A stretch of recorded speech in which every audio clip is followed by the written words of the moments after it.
exclusion can be a downstream impact, and we got to be very careful about it. Definitely, digitization, digital data brings inclusion, but it can create exclusion in the long run. And we are seeing some trend in certain market where people are getting excluded because the providers have a better digital view of that customer. And this is something we got to be very careful, and from a policy perspective, how do you maintain privacy and ensure that we don't exclude people because of the digital data they have shared with us.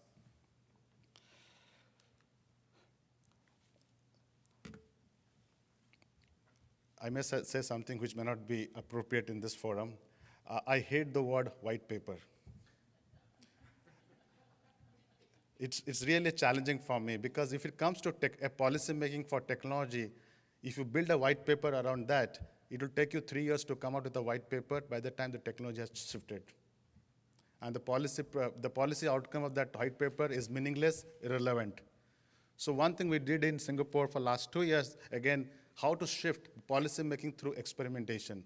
So we created a $225 million fund to allow different solutions for different sector to experiment with the regulators, so that we create empirical data from real experiments and make policy changes. So one of the things I'm sure some of you have heard about it, the whole regulatory sandbox. So this is a toolkit which regulators are using now more often to start experimenting new solutions and start building enough data to make the requisite policy changes. And I think this is going to be a policymaker's favorite toolkit as we go forward. But I'm questioning my own regulatory sandbox nowadays, because I believe it doesn't help if every country do that experiment within their limited jurisdiction. There should be a mechanism to do a cross-border, across multiple jurisdiction regulatory sandbox through a more physical infrastructure. We have launched in partnership with World Bank IFC a program called AFIN, ASEAN Financial Innovation Network. We are hoping to build an infrastructure which allows different solutions supporting insurance, pension plan, or wealth management, micro savings, to connect to that system, and that system will connect to different banks, different institutions in different part of the world with regulatory support. So we hope to build that in within next 2 years' time. If it works, it will be a great success. If it fails, it's a bad experiment. So and I personally believe that is the way to go forward in the whole spirit of experiments as we try to uncover different way to solve the whole financial sector challenges. The last slide, the future. This is where I think we are heading from a fintech sector. I think that if you take the last 10 years trend, we have finally settled for 3 things. It has to be an algorithm, it has to run on a lot of data, and we need remarkable computing power. Whatever solutions we are going to do henceforth has to have these 3 elements. If you look at the latest data, Alibaba is spending $15 billion in this 3 sector, in this 3 technology. Because if you ask any senior Alibaba executive, they will say the only way for them to reduce expenses or reduce the cost of providing financial services is to tap this power of these 3. And this is going to reshape the whole, almost going to reimagine the whole sector the way we see today. And my sense is that there will be 2 downstream policy challenges which I want to end this talk is talent. And other one is the policymakers' ability to change themselves. Because if the policymakers continue to be stubborn and start thinking that this will never happen, is a bad thinking they're going through. And I hope that's not the case. And they should soon realize they need to inculcate in their own structure a lot of talent to understand technology, to understand the power of technology, so the policy making can be much more thoughtful in the new world of digital economy. With that, I hope we have a way to support the whole pension sector. And because I don't understand that, but I have money to help you. So if you want to do some experiment with us, I'm happy to support Parul in any form. And as a last note, before Gautam says that, I've forgotten to mention that we do every year a large experiment. So last year we did this experiment called Singapore Fintech Festival, and I was asked how many people you think will turn out. I told, who comes to Singapore for a fintech festival? And it so happened 13,000 people landed. And I didn't know why they came. So it was a great festival for us, and it's a great testimony that the whole world is shifting, which they believe will change the whole world. So we are doing the second edition this year, and we are I'm hoping that we don't land up with such a huge crowd. But I was told by my team we may end up with 20,000-30,000 people. So in that conference, I'm going to offer Gautam and Parul, you can do a roundtable like this and educate all of us how to support, which is very important for our own society, the whole retirement benefits, and how do we solve a real problem, which I think we should all solve together. With that, thanks for hearing me, and ask the questions which you think you should ask me in a private setting. I can answer all those questions. Thank you very much.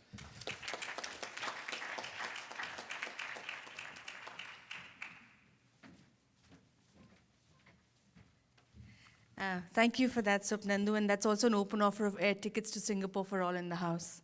So thank you very much. Before I go any further, it'd be wonderful. There are these Twitter hashtags on all your tables. It's called Pensions for All. So I think we can start tweeting about this very initiative right here today. I'd like to now invite Mr. Subhashkar to give us the inaugural address.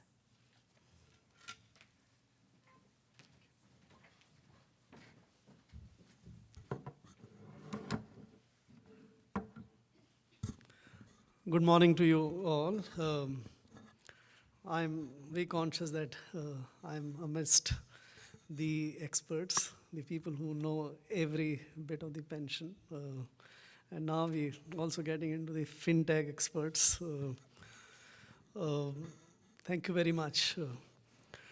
The way I thought I would sort of make my few remarks here is to concentrate on the objective of all which Gautam, Parul and the team is doing, and the you experts who also tried to do through this book, is to address to the policymakers the challenge of getting the pensions for billion of people at a time when they would retire from the active life. So can the policymakers recognize the problem as a public policy issue? Can the policymakers be convinced through all that which work you do to take this up as their public policy program or intervention in the large part of the world, especially the developing countries? And from my own perspective, having worked in this space for some time, I looked at the entire thing from what a policymaker typically would look at it in developing countries.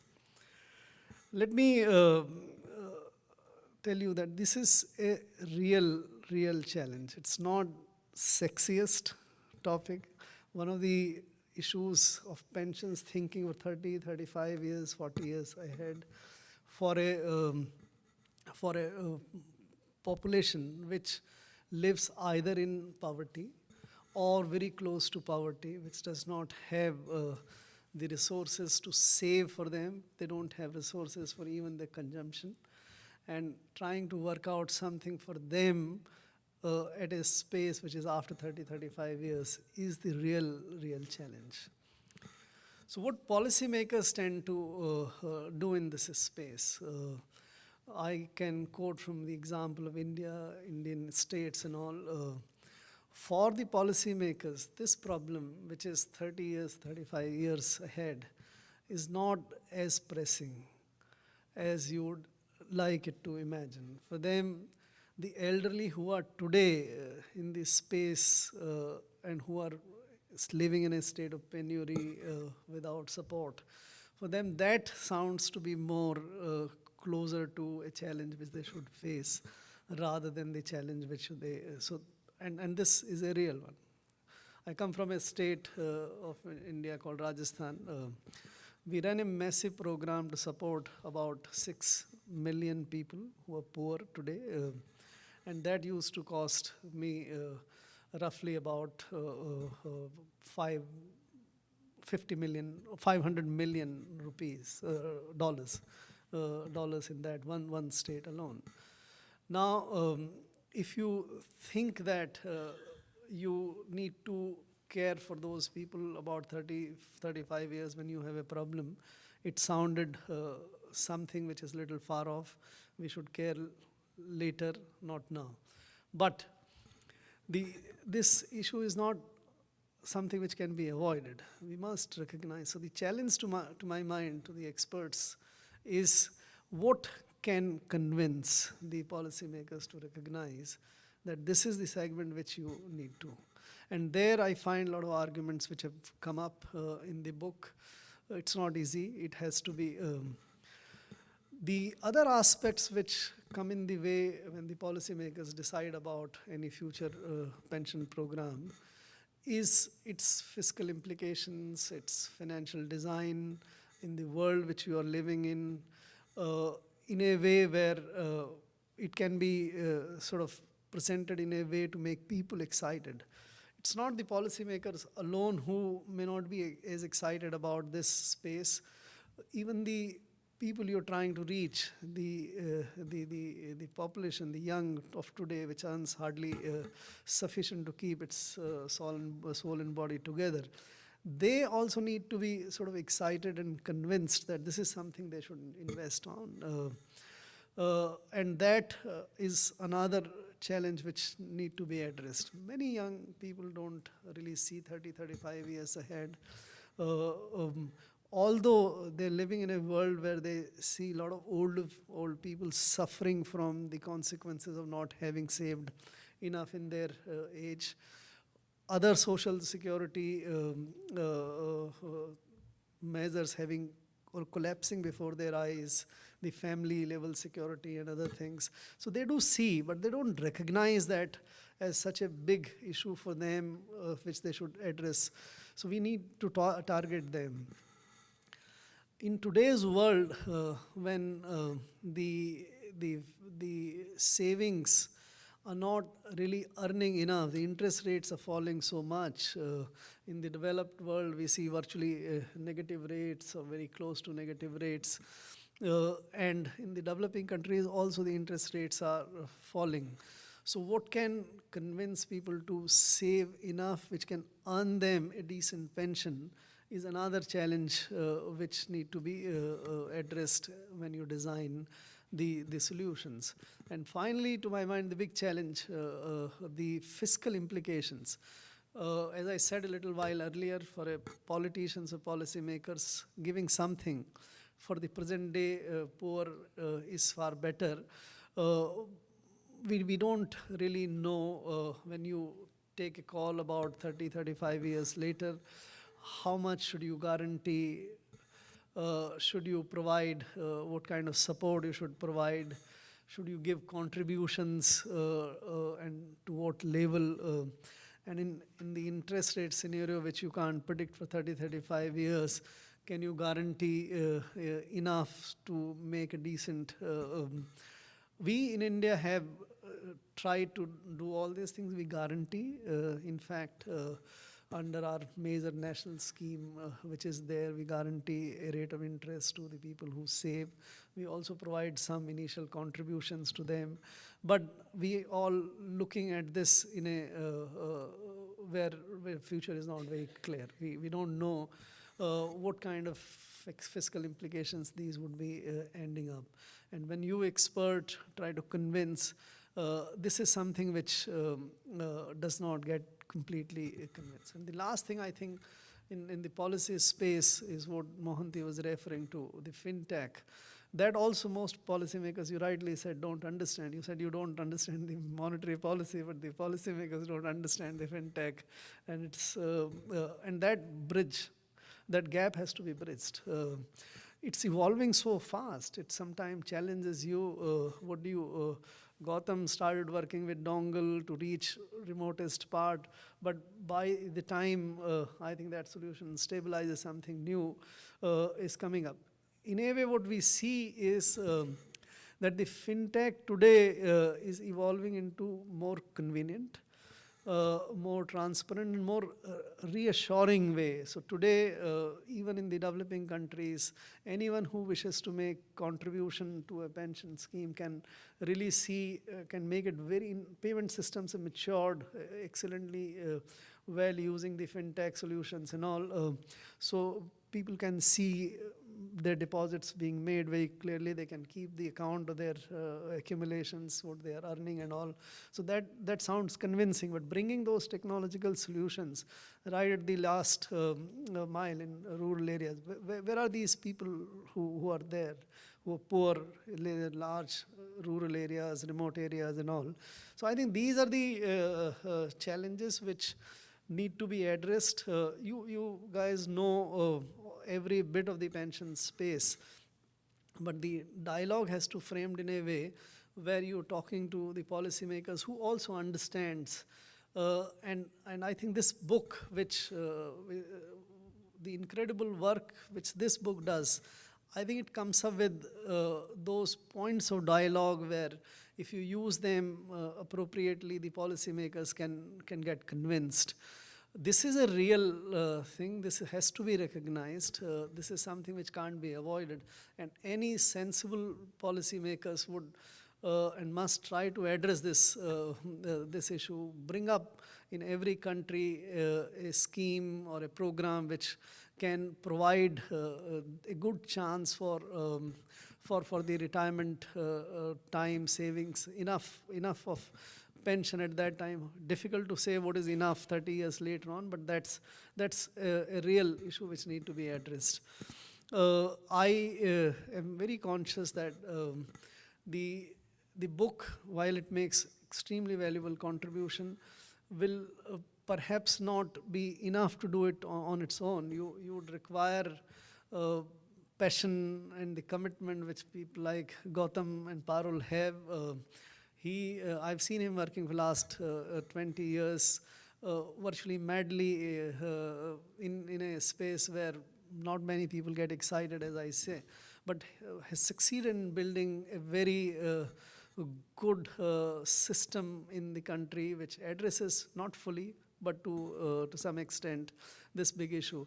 I think all, as he expands and as you expand it into other developing countries across the world, the same passion, the same convincing power would need to be addressed in a way where I think the fear of the policymakers that they are not walking into something which they don't know, which they don't understand. The implications are not clear, and it's not meant for something, some group which is not terribly excited by that itself. So that passion, that commitment, and that arguments would need to be marshaled for taking this big task of bringing the pensions for 1.2 billion or more. In fact, that might turn out to be much more than that going forward. Thank you very much for inviting me here. It's a subject which I felt very close, and I think any rational, any sensible person need to devote time and investments into creating pension for them, and therefore this real good cause need to be served, and if we can serve by bringing these solutions better and closer to the policymakers, that would be great. Thank you very much. Thanks.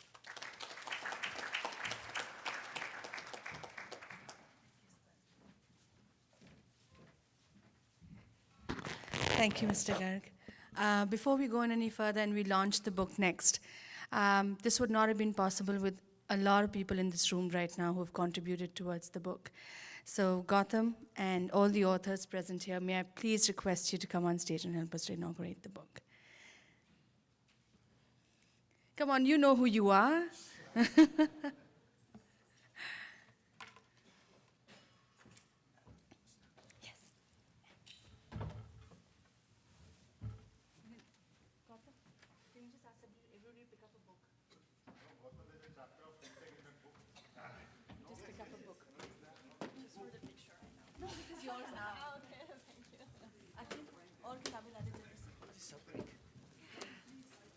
Don't hit anyone. Oh my goodness.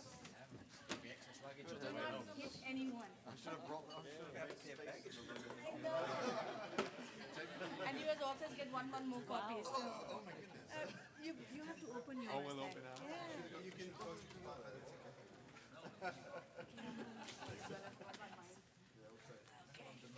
Squish in a little bit. So I'm just going to request them to open it up. Yes, exactly. That's right. You're the tall one. So, do this. Right. Welcome, come on down. May I request you to please join us here? Thank you. Yes. And all the tall people behind right out. When the family does this, it takes at least half an hour, so I hope we can do it There we fast. go. Come in here. Please, So everyone. shy for a talkative man. Please, all get on the front. Let's huddle up. Please come forward so we can all get a photograph. Do I have to come in front? There we are. Cheese.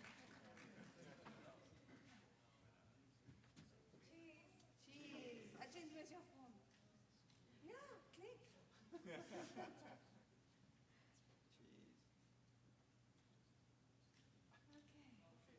Oh, you got more? Okay.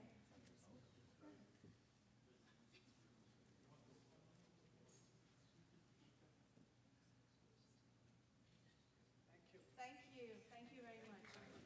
These are all your photos, so please. Yes, of course. You have one more to carry back home. Thank you very much, Mr. Mohanty, Mr. Gard, Dean Hellman. Thank you, Will Price. May I please request Margaret Miller?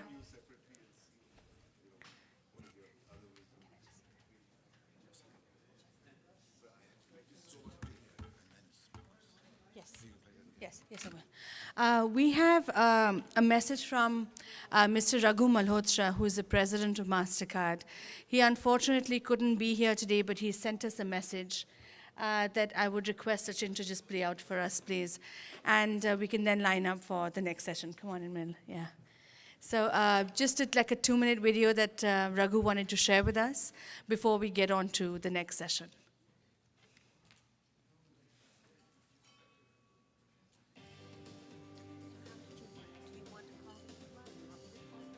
Good morning, everyone.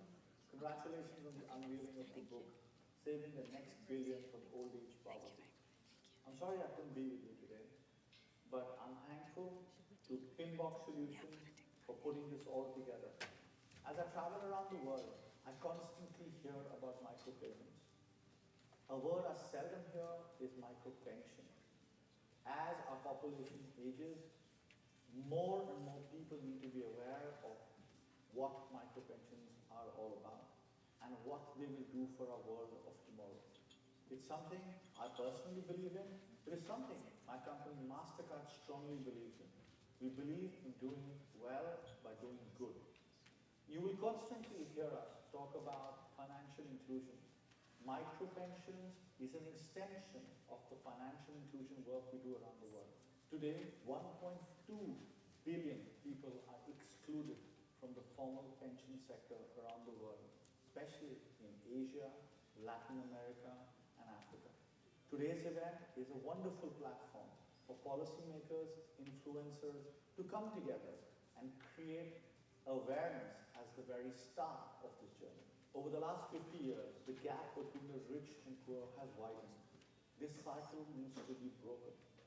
Most emerging markets do not have the wherewithal to include this population today in the formal pension sector. It is important that we include the youth of today in the formal pension sector through different programs. In this context, digital technologies can help us and play a role. They can include this population in a simple, safe, secure, and affordable way.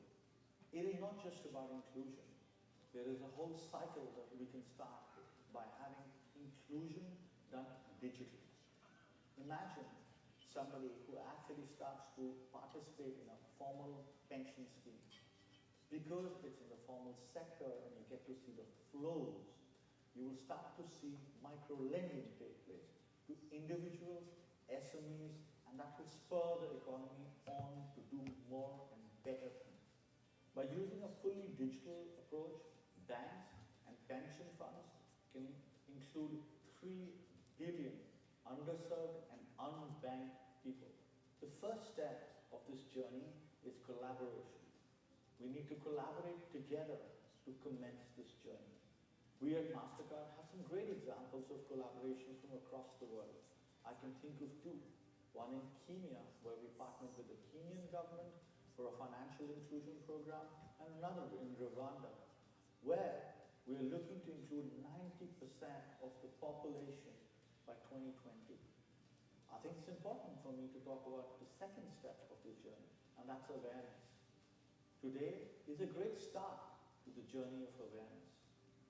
It is important that each one of us and all the people we touch spread the word and talk about micropensions and inclusions. But it's also important when we tell people there are solutions that help us elevate this problem. I would encourage each of us to collaborate together and ensure that we start to create a more inclusive world. Once again, I'm sorry I could not be here today, but I want to end by thanking each one of you for making this event a success. My sincere thanks to Pinbox and congratulations to Pinbox for putting this all together. Ladies and gentlemen, I wish you a productive rest of the meeting. Thank you very much, and I hope you all enjoy the rest of the event.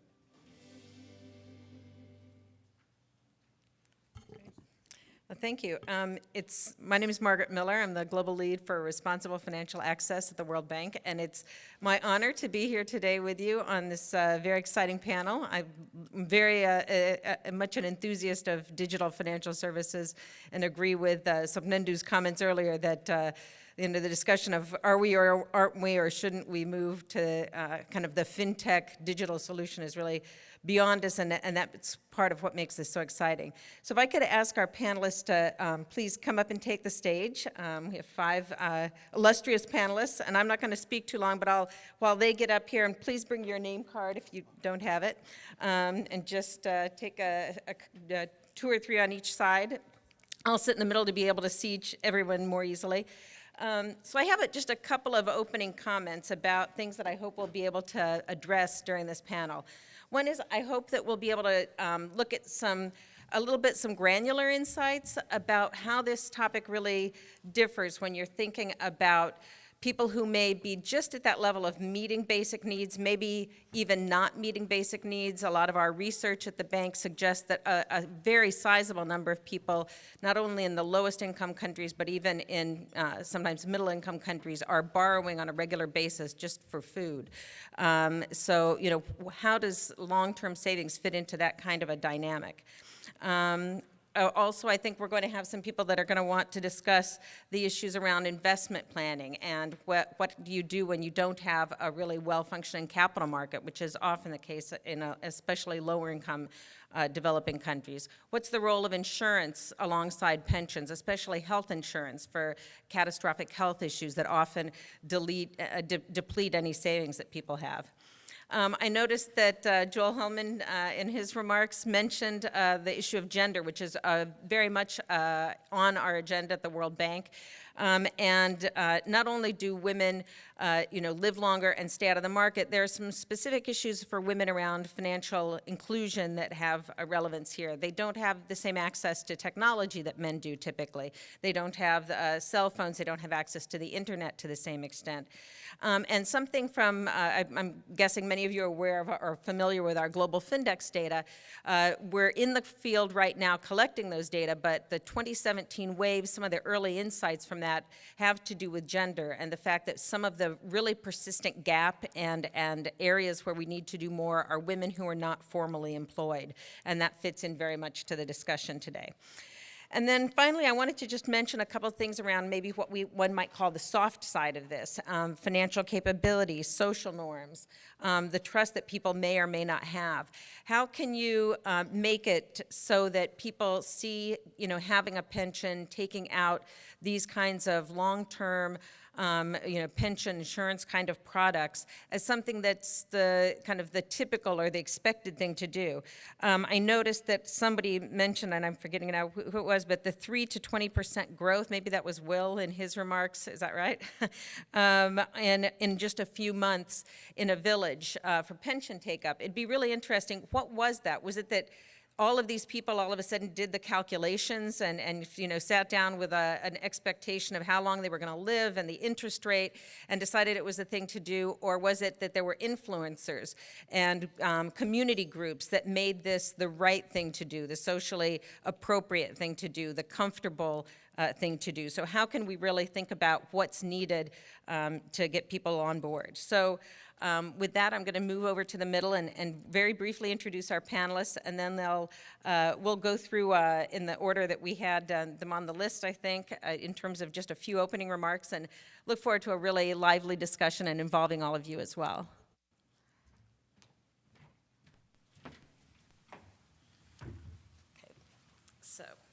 So we have Sugnendu Mohanty, Chief Fintech Officer from the Monetary Authority of Singapore. Ernesto Broderson. I think we have a couple of founders here. I think you're a founder of Pension Policy International, is that correct, as well as Director General. On this side, right next to me, we have Eric Rigamba from the Ministry of Finance and Economic Planning. I think you're responsible for policy broadly, but amongst your responsibilities is retirement and pension savings. I'm going to say Dr. Alfred Oama Shem. We're going to call you Shem. And you're Chief Manager of Research at the Retirement Benefits Authority of Kenya. And finally, Dubel Chamberlain, founder of the Center for Financial Regulation and Inclusion, based in South Africa. So very happy to be able to moderate this panel. And we'll start again with you, if you don't mind. Okay. Start us off with some provocative statements, maybe. Sure. Actually, I didn't. Maybe this is a good time to explain my limited understanding how I think fintech, in a broader sense, can help the whole sector, especially the pension sector.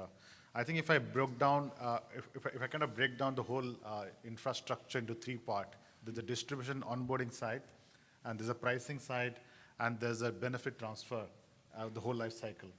And today, with technology in hand, which we have the smartphones and the featured phones, and the whole ability to process a lot of unstructured and structured data, it creates this remarkable opportunity to actually do something at a very low cost and affordable way, the whole pension need.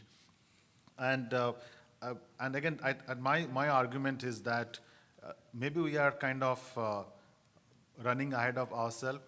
And I know it's a bit of chicken and egg situation, because I strongly believe the whole digital economy or the whole solutioning around the digital transformation has to start from a national agenda of identifying a national digital identity for every citizen of the world. Because that is the core. If you can't get it right, anything you build on top of that will create other issues in terms of data privacy and the whole policy challenges. The first and foremost is to establish a clear national digital identity, like the India Aadhaar model, or the other countries are starting building one. The second piece is whole data consent architecture. As we are getting into the digital world, and we know there's 4 billion phones globally, and they're creating trillions and trillions of data every day, we are in a situation we'll lose our ownership of our own data. Now, if we don't have a digital identity, we cannot tag all the data. My view is that we should build a strong data consent architecture, which kind of allows citizens to be in control over their digital data. Then the third layer comes is all the solutions being run on your digital identity, on your digital data, and those solutions should be delivered with something fundamental built in. One is a core cybersecurity by design, and a clear disclosure of the services they're providing. And then the downstream, I think you talked about the whole capital market, which is the supporting part of the whole industry. How do we equip them with the other set of technology infrastructure where they can create pricing models which will be more sustainable as you develop this capacity? So that's, I think, few areas which I think from a fintech standpoint, makes a lot of relevance in the whole pension plan journey. Thank you, Sapnendu. If we could move to you, Ernesto. I'm interested in hearing your perspectives on some of these issues. I think, is it still on? I think it's on, yeah. I think that, I think like Mr. Mohanty was mentioning, there are three key aspects of identity. And I would describe it slightly differently in terms of the life cycle of the entire pension life cycle, if you will. In the different life cycle, you go into the pension system itself, where you have your need to be identified and to properly be able to tag any individual that gets into the system. And then you have the contribution phase, or the accumulation phase, where you actually make contributions on a regular basis for the individuals.